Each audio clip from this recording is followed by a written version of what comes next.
মুখের ক্যান্সার যাদের রয়েছে আসলে সেটি শনাক্তকরণের জন্য কি কি পরীক্ষা নিরীক্ষার প্রয়োজন পড়ে? সবচেয়ে পারফেক্ট যেটা প্রসিডিউর যেটা বায়োপসি করা, হিস্টোপ্যাথোলজি আমাদের বায়োপসি করে আমাদের করা। আমরা অবশ্য আর্লি ডিটেকশনের জন্য আমরা বিভিন্ন পেরিফেরিতে ক্যাম্পিং প্রোগ্রাম করি। ওখানে আমাদের টলুইডিন ব্লু দিয়ে আমরা চেষ্টা করি যে একটা স্টেন দিয়ে আমার যখন যে অ্যাবনর্মাল কোনো স্টেন পড়লে ওটাতে আমরা ক্যান্সার ডিটেক্টর করার চেষ্টা করি, কিন্তু ওইটা আসলে কনফার্মেটরি আমরা পুরোপুরি বলতে পারি না। যাদেরকে এরকম পাওয়া যায় তাদেরকে আমরা অবশ্যই বলি যে আপনারা এখান থেকে বায়োপসি করে কনফার্মেশন করুন। তো বায়োপসিটাই আমাদের মেনলি। আর সাথে সাথে আমাদের কিছু লিম নোটগুলো থাকে, ওইখানে আমরা এফএনএসি করে নিতে পারি। এই দুইটা দিয়ে মোটামুটি আমাদের কনফার্ম হয়ে যেতে পারি যে তার ক্যান্সার হয়েছে কিনা। পরবর্তীতে সেটা কাউন্সেলিংটি কীভাবে করে থাকেন?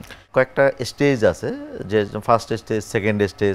তো এইসব ক্ষেত্রে আমাদের মানে যদি আমাদের সার্জারিটা আমরা করে নিতে পারি এবং সার্জারি করার পরে ওই পেশেন্টের স্ট্যাটাস বিবেচনা করে অঙ্কোলজিস্ট তারা ডিসিশন নিয়ে থাকে যে এটা রেডিওথেরাপি, কেমোথেরাপি।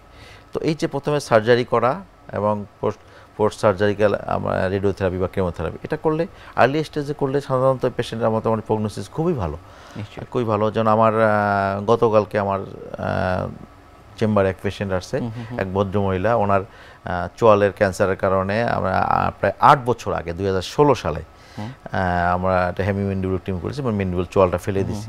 সে ফলো আপে আসছে। তো দেখলাম যে জায়গায় আমরা সার্জারি করছি ভালোই আছে ভদ্রমহিলা।